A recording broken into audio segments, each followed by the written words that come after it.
where we are sitting in the Egyptian diplomatic club in the company of one of India experts in many fields, among them the Middle East. The Deputy Minister of Foreign Affairs of India, Sripriya Ranganathan, is here with us in Cairo, heading a conference on BRICS and the future of cooperation among its countries, particularly that India will host in New Delhi next September a very important BRICS summit where BRICS leaders will meet to discuss issues pertaining to international affairs, joint efforts to enhance cooperation in many fields of investments, innovation, economy, youth and culture.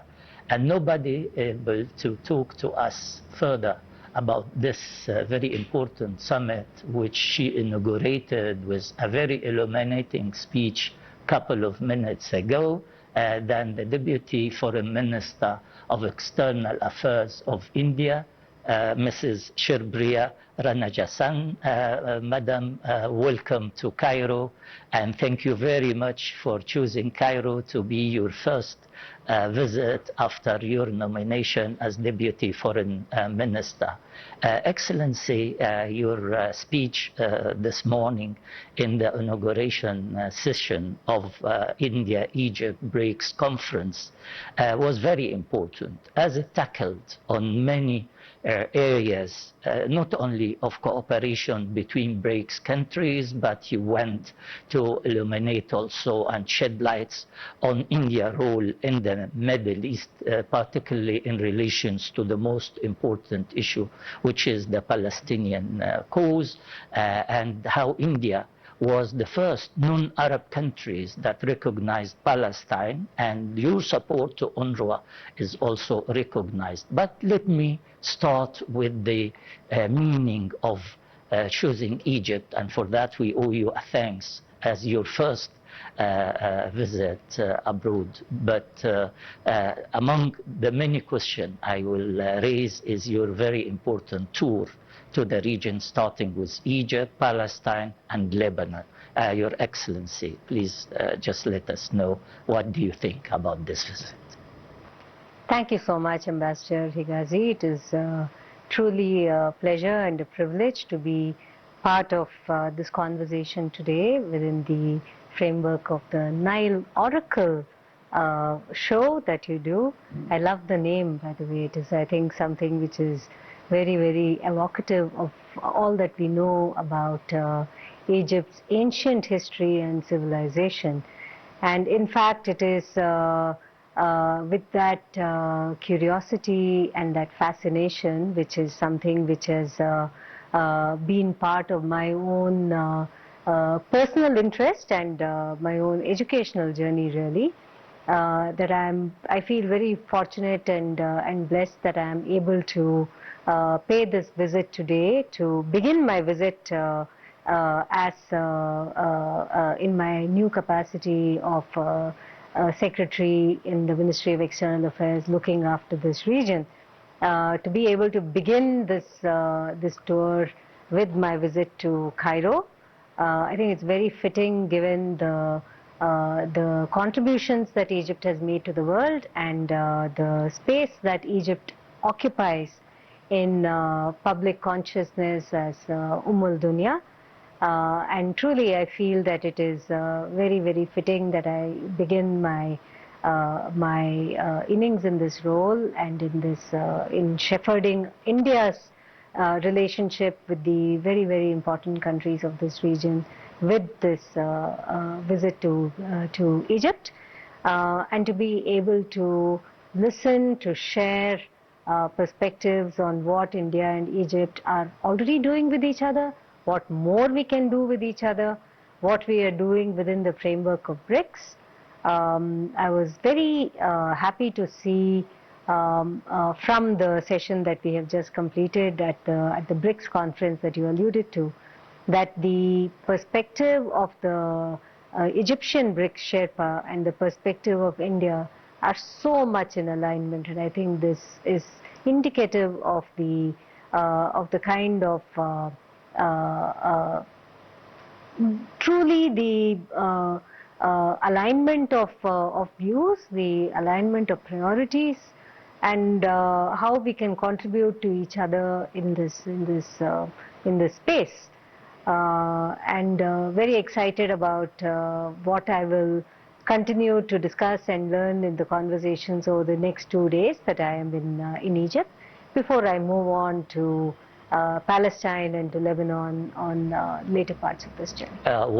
Your Excellency, let us stay a bit on the bilateral Egypt-India, and I have to say on behalf of many Egyptians that we've been very honored and pleased when 2 years back President Abdel Fattah el-Sisi was invited to your Independence Day as chief guest, and that has touched our hearts and reflects President Abdel Fattah el-Sisi presence in New Delhi as a chief guest of your Independence Day as a manifestation of how important is this, and I'm sure that Prime Minister Narendra Modi chosen President Abdel Fattah el-Sisi to this very important event has a meaning in itself, as Egypt, India were and will always be very close to each other.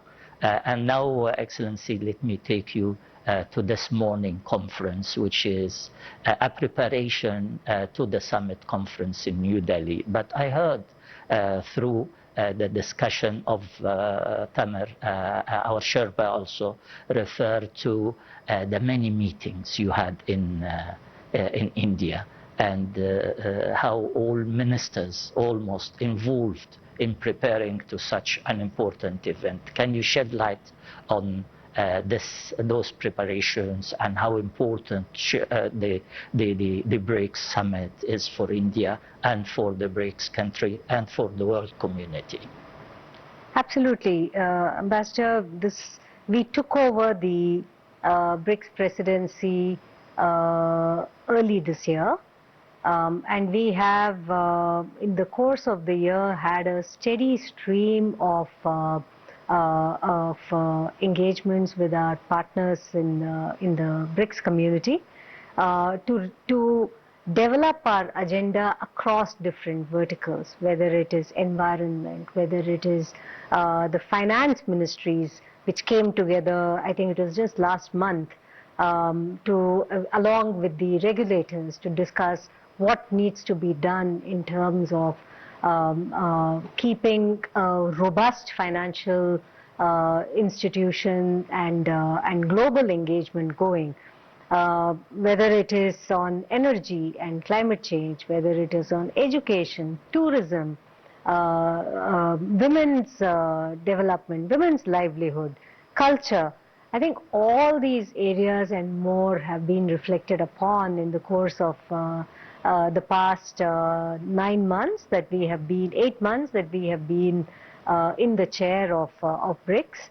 We are looking forward to the upcoming summit in September, and to be able to in a way derive the essence of everything that has been discussed thus far and take it to our leaders and say that this is what we hope to be able to celebrate as part of the or rather more than celebrate, I would say institutionalize as part of the Indian BRICS presidency. Our theme for the presidency has been,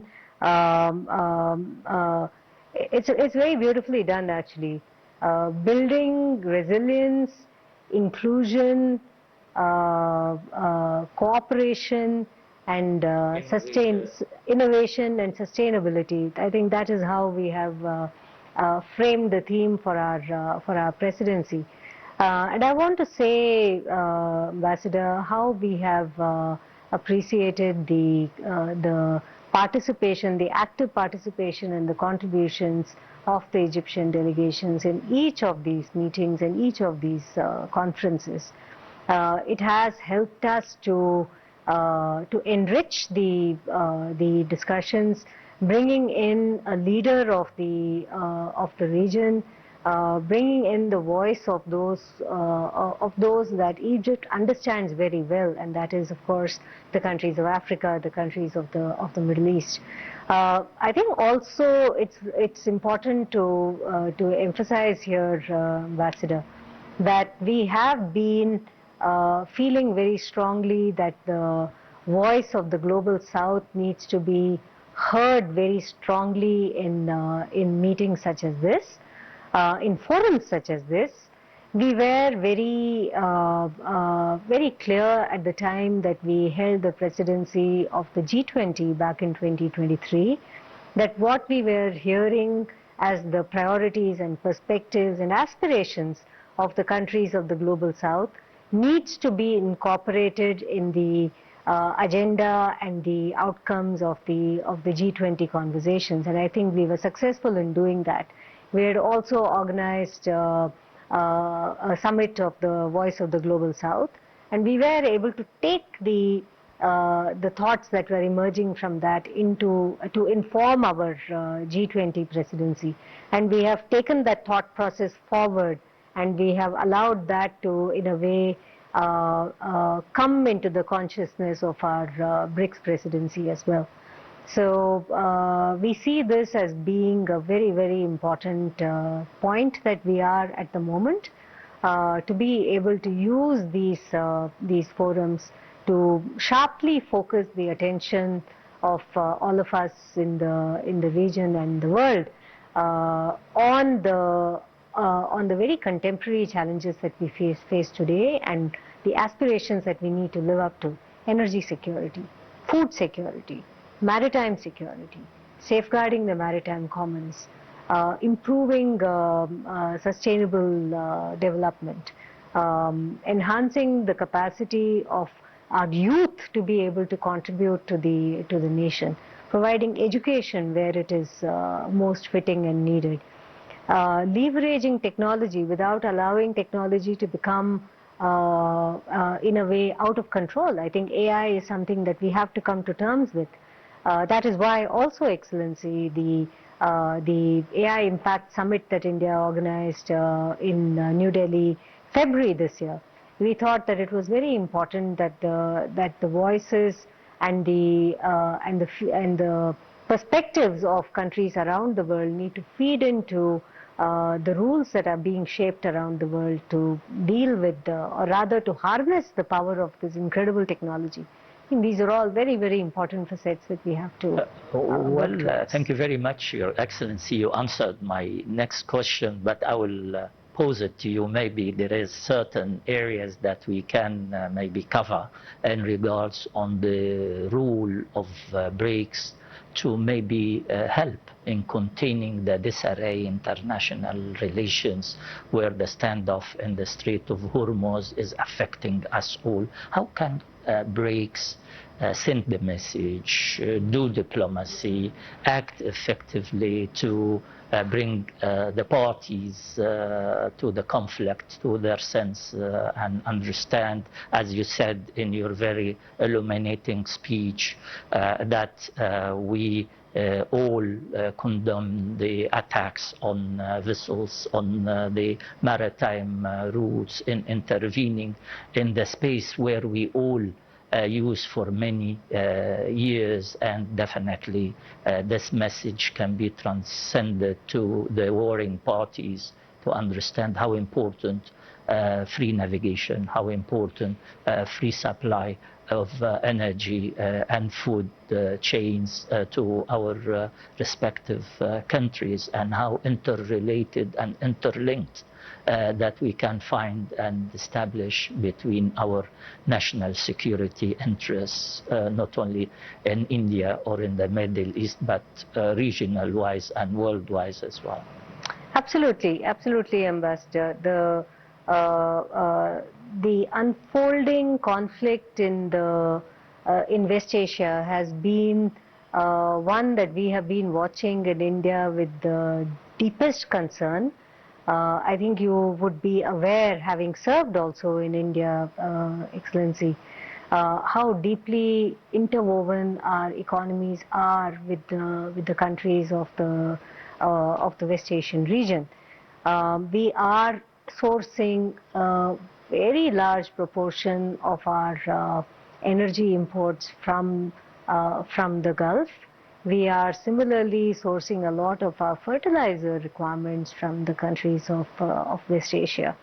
We have a huge diaspora which is living and working in West Asia. It's close to 10 million. That's a lot of people, as you can understand, Ambassador. So for us in India, the conflict as it has unfolded and the attacks that have taken place on infrastructure, on civilian facilities, and on the movement of ships, civilian ships, through the Strait of Hormuz has been a matter of deep distress, of concern. We have been very vocal in calling for all parties to return to the path of peace and dialogue and diplomacy. We see no alternative to these strategies for us to be able to reach a good place in terms of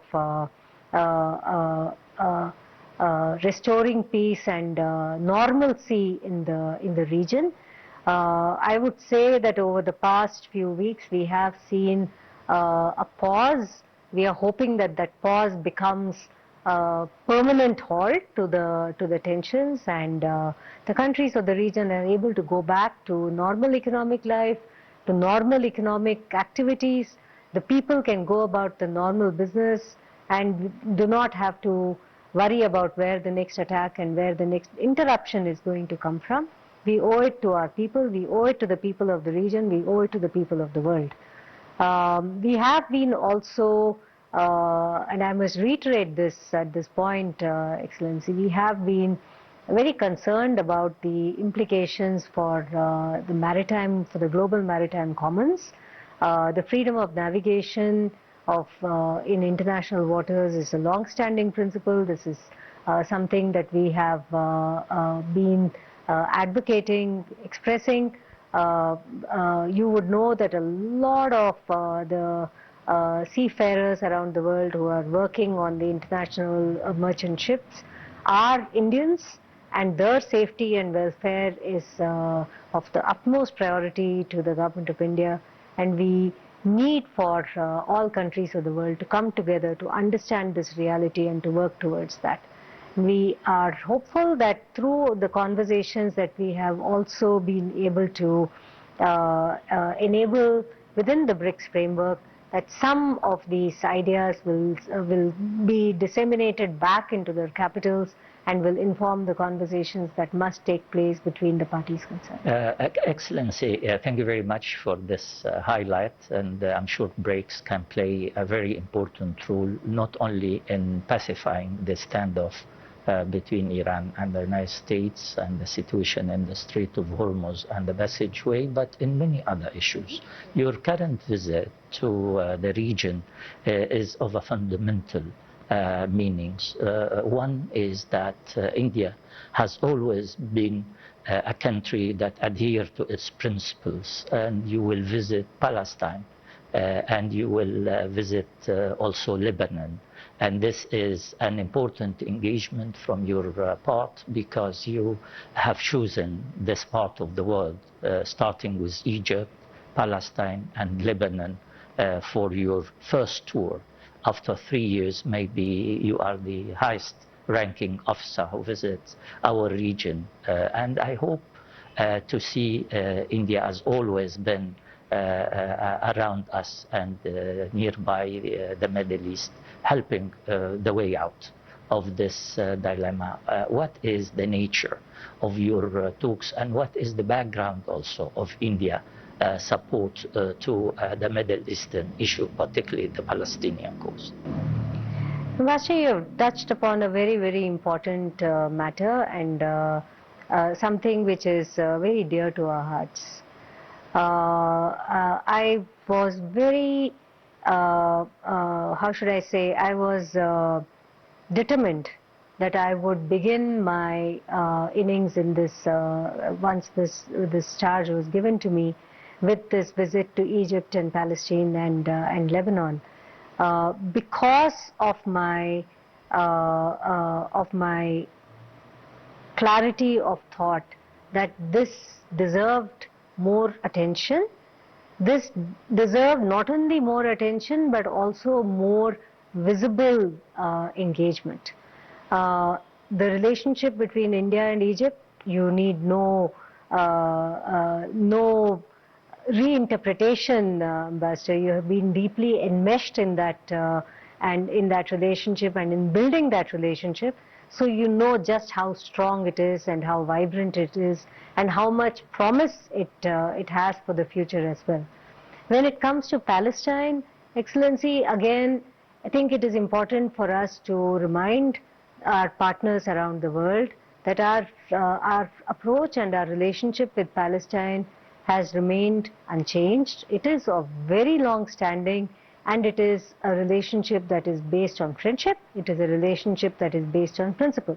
And I will take the time to once again express those ideas and those principles so as to remind all your listeners and your viewers on what India stands for when we engage and we speak for and with Palestine. We have been a consistent and a long-standing partner, Ambassador, for the people of Palestine. We were the first non-Arab country to recognize the PLO as the legitimate representative of the people of Palestine. We were one of the first to recognize the state of Palestine in 1988, way back in 1988. We have supported Palestine's bid for full UN membership and reiterated our commitment to a negotiated resolution of the conflict. Our vision, Ambassador, is absolutely clear. We would like a two-state solution towards the establishment of a sovereign, independent and viable state of Palestine, living side by side in peace and harmony with Israel. We have been extending meaningful developmental cooperation to Palestine, including capacity building for women, for the youth, for officials, for diplomats. We have and we will continue to provide humanitarian assistance whenever and wherever needed. We are fully responsive to the needs that have been expressed to us by the Palestinian authorities. We will continue to follow this principle, and this is the principled and consistent approach that we have adopted towards Palestine and towards our engagement and our cooperation with Palestine. I hope very much that when I travel to Palestine from Egypt in a couple of days, I will be able to engage with the leadership of Palestine, understand even more clearly and directly what they would want to do with us to support the people of Palestine, so that we are able to really make sure that what we provide is in tune with what is required. And lastly, Ambassador, also important to point out that we are also working with the UNRWA. We have been contributing to the activities of the agencies of the agency. And we have stepped up, in fact, our financial contribution in the recent past. I was there in Brussels at the ministerial meeting of the Palestine Donor Group, and we were able to also listen to the UNRWA commissioner on what the agency is doing and what it hopes to do going forward. And we were able to, in a way, make sure that what we are doing is in complete lockstep, so that there is nothing that is lost really, and it falls by the wayside because of lack of attention. Excellency, I think this is very important, and I attended myself the inauguration of the first Palestinian embassy, full embassy in New Delhi, subsidized and supported and built by the Indian government. So, Excellency, now there is ongoing talks about the security structure of the Middle East. How do you envisage and see the Middle East or West Asia, to your terminology, and the maritime routing after, hopefully, the end of the standoff at the Strait of Hormuz? What kind of security structure should we look at? Will we keep following the same pattern that led the Middle East to continuous wars, or we may think about regional security cooperation that will understand the needs of all regional parties to peace, security, and harmony. Ambassador, I would say in this, in response to this very important element that you have highlighted, and I would like to share what the External Affairs Minister, Dr. Jaishankar, alluded to when he traveled to the countries of West Asia a few weeks back, and I had joined him on that occasion. We had very, very sincere, cordial, and clear interaction at the leadership level. And I think that the view from India is that we would support the countries of the region in whatever way they wish to proceed in making sure that there is restoration of peace and stability in the across all the countries of the region. We firmly and clearly stand for the sovereignty and the territorial integrity of all the countries of the region. We hope that they will be able to set aside their differences and come to a mutual agreement on how to bring complete normalcy back to an area which has already been suffering for quite a long time from the kind of hostilities that have taken place. We also hope very much that the energy infrastructure that has been damaged by the drone and other attacks that have been launched will take place quickly, so that the expectations again of the vulnerable people living around the countries of the global south, Ambassador, to energy security and food security, we will be able to live up to that, because without the restoration of pre-conflict levels of supplies, prices will remain high, and that will have a trigger effect on overall cost of living around the world. That will have a trigger effect on industrial activity around the world.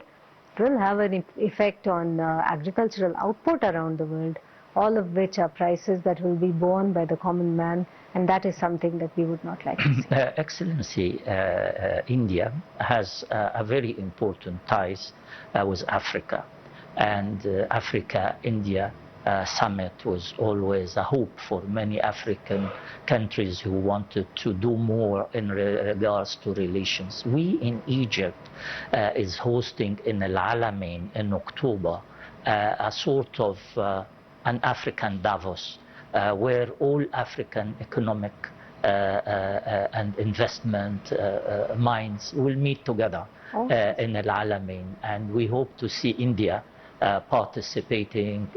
India Exim Bank has a very important role in Africa, and wish to see Indian business leaders. And as you said, the digital gap is increasing, and we can address the AI. We can bring India new minds in those very important technological and innovative fields to the attention of the wider economic community in Africa and Al Alamein. How do you envisage that, Excellency? How do you correspond to such an important African gathering in Al Alamein?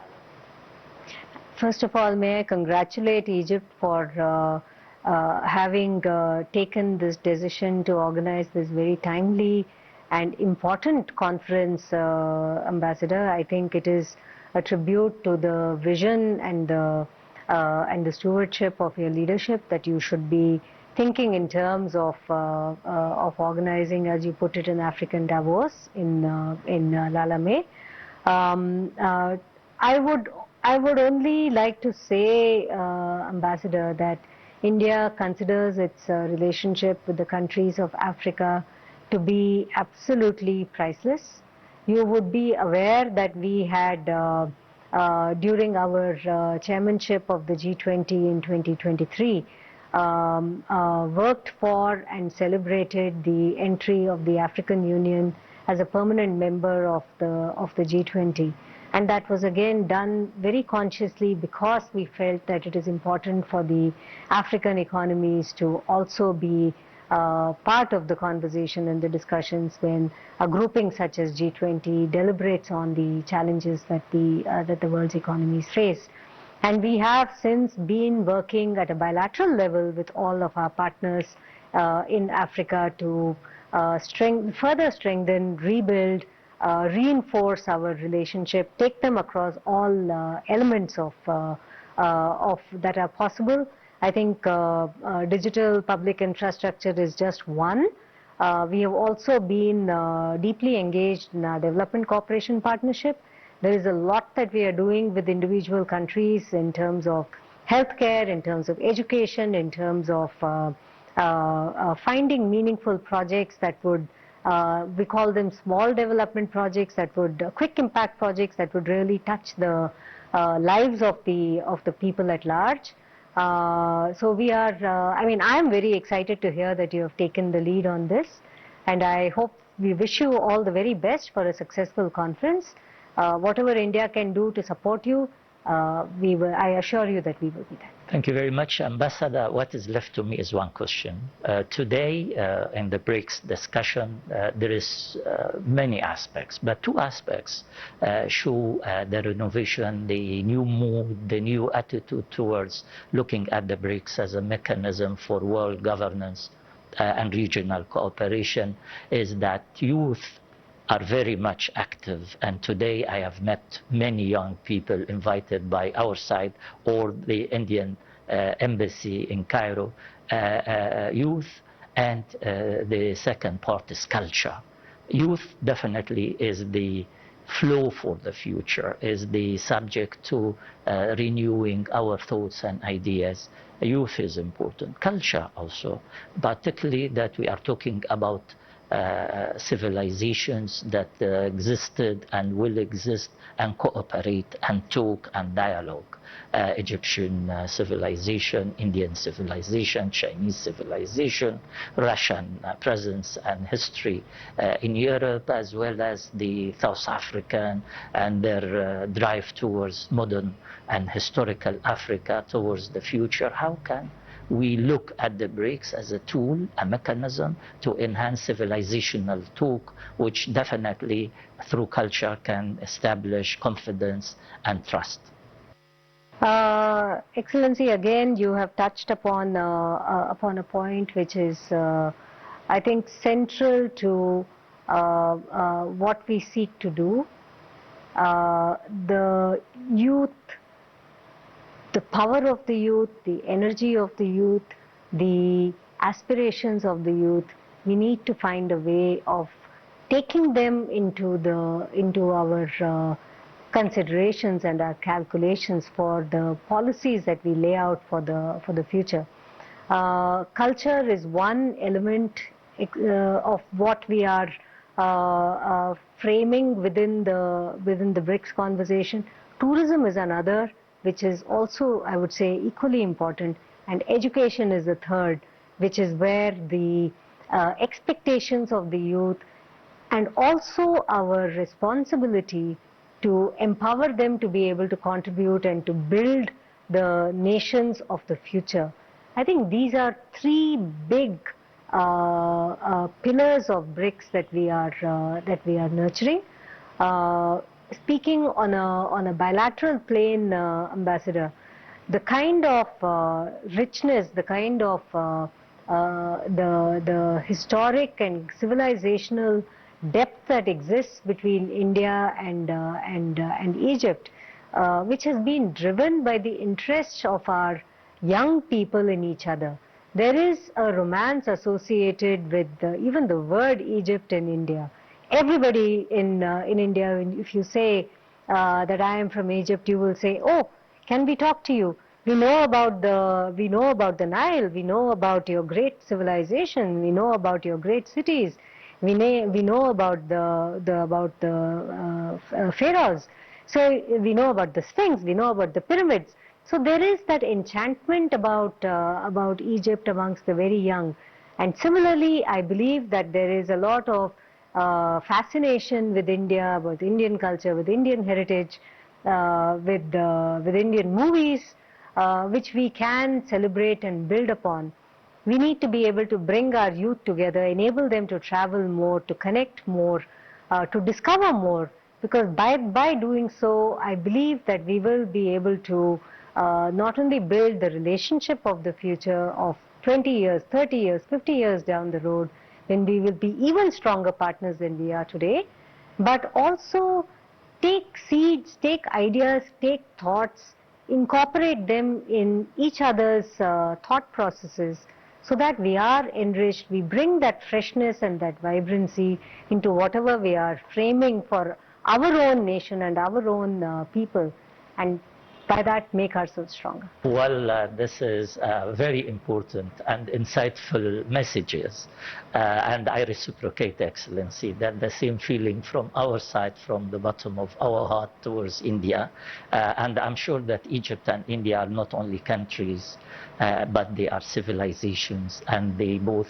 messages of living together, message of peace, of security, of way forward toward a better future to our people. I thank you, Mr. Minister, and I hope to see you back in Cairo whenever you want to discuss issues that pertaining to our bilateral, our region, and our international affairs. And we thank you once again, Excellency.